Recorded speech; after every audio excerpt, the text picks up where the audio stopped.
All right, so let's start this broadcast with what is unfolding in Afghanistan. The deadly twin blast outside the Kabul International Airport has now shaken the U.S. administration.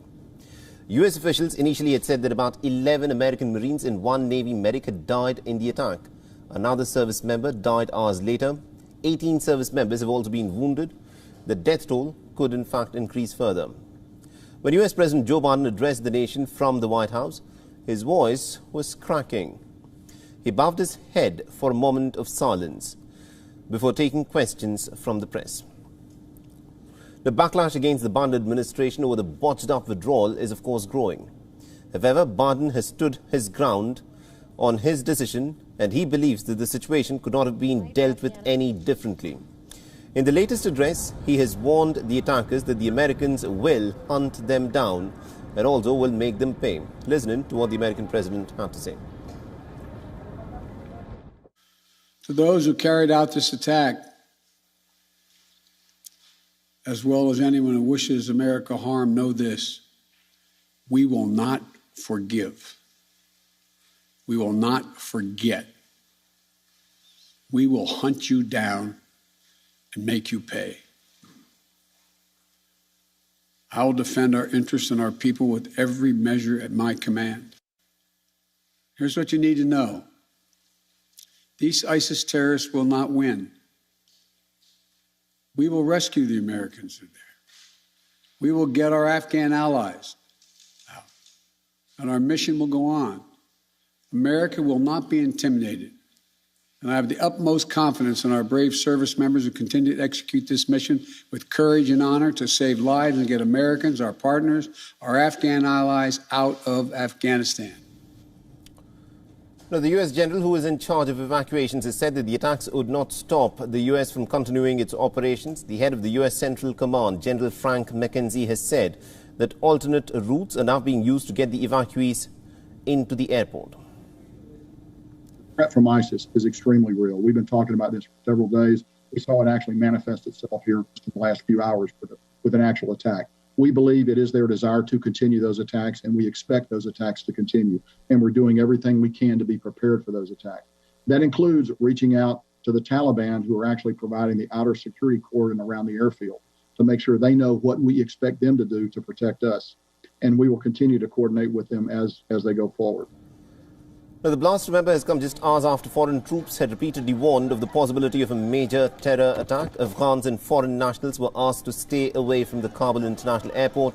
However, the warning was largely ignored by the Afghan nationals, the desperate Afghan nationals who are trying to get out from the country as soon as they can.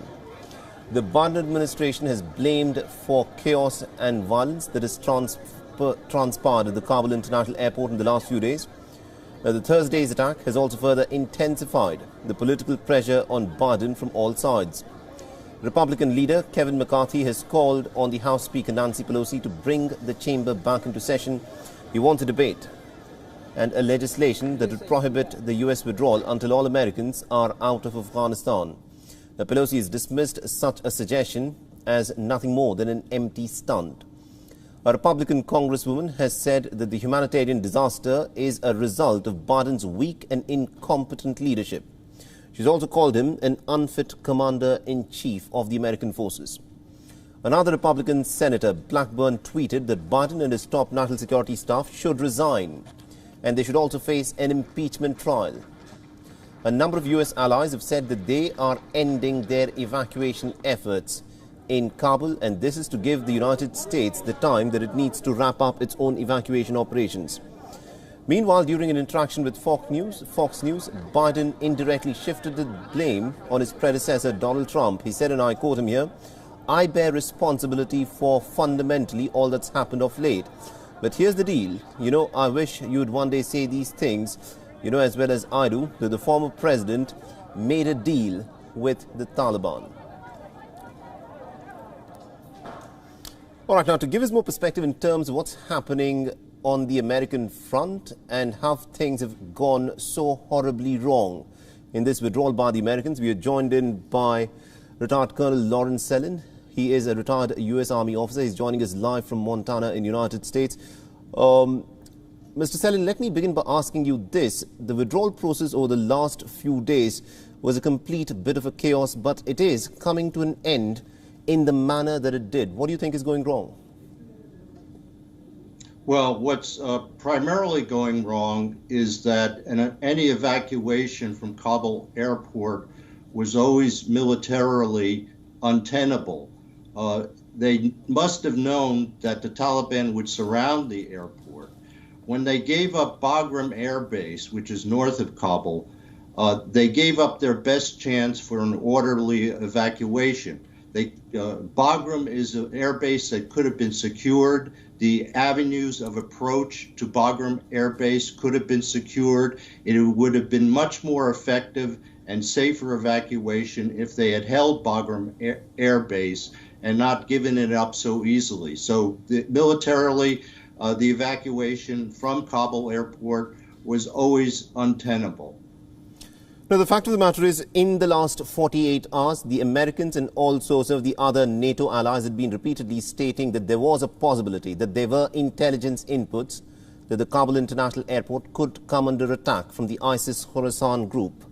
But despite that, very little seems to have been done in terms of ramping up the security. Was that a major error on the part of the coalition forces? Well, I think there was little that they could have done besides bring in a massive number of U.S. troops to increase the area, the perimeter around Kabul airport. When they allowed the Taliban to set up checkpoints and control access to the airport, they essentially allowed the Taliban to let in the Islamic State terrorists to attack the airport itself and kill both Afghans and Americans. So there was really very little, I think, that they were willing to do to increase the security around the perimeter, and it essentially led to the tragedy that happened yesterday. You know, also within America, there's a lot of politics, there's a lot of back and forth that is going on between the Republicans and the Democrats. The Republicans have accused the president of presiding over a completely botched up withdrawal operation, while Joe Biden has said that although he is executing the withdrawal, the deal with the Taliban was done by his predecessor. What do you make of this political slugfest within the United States about the botched up withdrawal in Afghanistan? Well, Joe Biden is president. Donald Trump is not the president. So Joe Biden has to take responsibility for what's happening on the ground now. And what should be done now is that all Americans who should be withdrawn from Afghanistan, we should not leave until all Americans are withdrawn from Afghanistan, as well as the Afghans that have helped the United States and coalition forces who are in danger of their lives if they stay in Afghanistan. So I think that has to be completed. But I'm afraid that the Biden administration has already decided to leave on August 31st to end the evacuation, and there will be Americans and Afghans loyal to the United States who will be left behind.